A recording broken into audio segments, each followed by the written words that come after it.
को हम नजर रख रहे हैं। ओके, ये है टीसीएस साइडवेज मूव। अभी कोई कन्विक्शन नहीं आ रहा, और वैसे अभी भी कंसर्न्स इस स्पेस में जो थे वो जस के तस बने हुए वैसे ही वे कर रहे हैं। तो कल के मूव्स को में ज्यादा कुछ रीड करने की जरूरत एटलीस्ट आईटी स्टॉक्स में नजर नहीं आती। अब आज के सारे इंपॉर्टेंट स्टॉक्स इन न्यूज की बारी। हजदा आपको आपकी स्क्रीन पर नजर आएंगे। हजदा, हाय, गुड मॉर्निंग। मॉर्निंग आशीष। तोड़ना मॉर्निंग है कि एक ही ब्रेथ में सब निपटाना है? एक ही ब्रेथ में करते हैं कि छोटी छोटी खबरें हैं। ओके। जुबलेंट फूड के साथ शुरुआत करेंगे। वैसे भी अब हम क्रिसमस की तरफ तेजी से बढ़ रहे हैं और जुबलेंट फूड ने इनफैक्ट एक प्लान बनाया है कि अब 20 मिनट में वो आपको खाना डिलीवर करेंगे। ये दरअसल लॉन्च किया गया है 20 जोन्स अक्रॉस 14 सिटीज। वो सिटी के डिटेल्स आगे निकल कर आएंगे, प्रेस रिलीज में इसका कोई मेंशन नहीं है। लेकिन पहले आपको याद होगा कुछ साल पहले कंपनी ने वो 30 मिनट डिलीवरी सबसे पहले शुरू की थी। अब कंपनी कह रही है अब हम 20 मिनट डिलीवरी पर काम करते हुए दिखाई देंगे। तो ये फिलहाल स्टॉक आप अपने रेडार पर रखें। छोटा सा पार्ट हो सकता है, कुछ ही पार्ट्स में होगा। मेरे को तो आई बॉल ग्रैब करने का ज्यादा हो गया ये। Perhaps, पर देखते हैं, ये टेस्ट करके देखेंगे आशीष कितना लुक्रेटिव है, फीजिबल है या नहीं। लाइक जहां मैं रहती हूँ वहां पर डोमिनोज अब डिलीवर करना छोड़ चुका है। थक गया है, क्योंकि नहीं, पहुंच ही उनको नहीं लगता है ट्रैफिक में इतना टाइम वेस्ट हो जाता है, रहने दो, आप अपना घर पे खाना बना लो, मैगी खा लो ठीक है, पिज्जा से रहने दो। तो ये स्टॉक आप रेडार पर। मजगांव डॉक कल सेकंड हाफ में हमने देखा था सभी डिफेंस कंपनियों में तेजी देखने को मिली थी। मजगांव डॉक ने इनफैक्ट 5वीं Scorpene class submarine Indian Navy को सौंप दी है।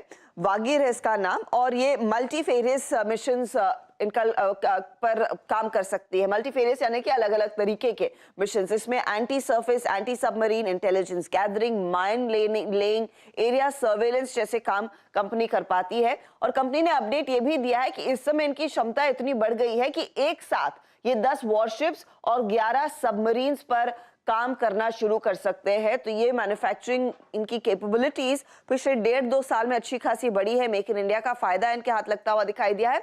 अच्छा खासा कंपनी ने अपनी कैपेसिटी को एक्सपैंड करने के लिए इन्वेस्ट भी किया है। तो ये फिलहाल एक अपडेट मजगांव की तरफ से। इसके अलावा सिटी यूनियन बैंक पर आप ध्यान दीजिएगा, क्योंकि आरबीआई ने दरअसल कुछ सर्वेलेंस किया था, उसमें एक डाइवर्जेंस आया है। Additional gross NPA amounting for करीब 259 करोड़। ये FY22 का एनपीए है। यहाँ पर ऑन साइट जांच हुई, उसके बाद ये डिटेल्स निकल कर आए हैं। अब कंपनी ने जो प्रोविजनिंग की थी, जो डिटेल्स सामने निकल कर आए थे, मार्च एंड तक FY22 के लिए करीब 40 करोड़ की थी। तो शायद कुछ और प्रोविजनिंग करने की जरूरत होगी, आगे देखते हैं कंपनी की तरफ से बयान क्या आता है इस डेटा पर। डिक्सन टेक्नोलॉजीज रेडार पर रखिए। कल दरअसल इंडियन मोबाइल मैन्युफैक्चरिंग जो PLI स्कीम है उसके तहत 410 करोड़ के इंसेंटिव्स को मंजूरी मिली है। इसमें 2 कंपनियों के नाम आए हैं, एक तो फॉक्सकॉन है और दूसरा है पैजे। अब फॉक्सकॉन हम सब जानते हैं, यहाँ पर इनके हाथ करीब 350 करोड़ की इंसेंटिव्स लगते हुए दिखाई देंगे। पैजे के हाथ करीब 58 करोड़ के इंसेंटिव्स लगेंगे। और याद रखिएगा जो पैजे है वो डिक्सन टेक्नोलॉजीज की सीधी 100% सब्सिडरी है, तो इसका सीधा इंपैक्ट डिक्सन पर आता हुआ दिखाई देगा। तो वो स्टॉक आप रेडार पर रखें। उनो मिंडा ने कोरिया की एक कंपनी के साथ एक करार किया है। एसेंटेक नाम की एक कंपनी है। Advance automotive sensors product portfolio के लिए दरअसल ये करार किया गया है। ऑटोमोटिव सेंसर्स के लिए कंपनी ने एक अलग से एंटिटी खड़ी की थी, वही दरअसल करार में उतर रही है। और एसेंटेक की खासियत क्या है? Mobility part centred around centres and actuators. इनकी फैसिलिटीज कोरिया, वियतनाम, चाइना में है। तो ये फिलहाल करार उनो मिंडा ने किया है। गेल ने करीब 1575 करोड़ के फंड रेज किया। ये एनसीडीज प्राइवेट प्लेसमेंट के बेसिस पर हुआ था, तो वो भी एक अपडेट आ चुका है। अच्छा, जाइडस लाइफ और इप्का के लिए नेगेटिव। इनफैक्ट 16 कंपनियां हैं जो भारत से नेपाल में बड़े पैमाने पर दवाइयां भेजती हैं। अब नेपाल के रेगुलेटर ने पाया है कि ये 16 कंपनियां दरअसल जो WHO के नॉर्म्स है उनको कंप्लाई नहीं कर रही है, इसीलिए उनके खिलाफ एक्शन लिया गया है। भारत से ये 16 कंपनियों की दवा नेपाल में नहीं बिकेगी। इसमें जाइडस लाइफ और इप्का का भी नाम आया, तो दोनों स्टॉक्स आप रेडार पर रखें।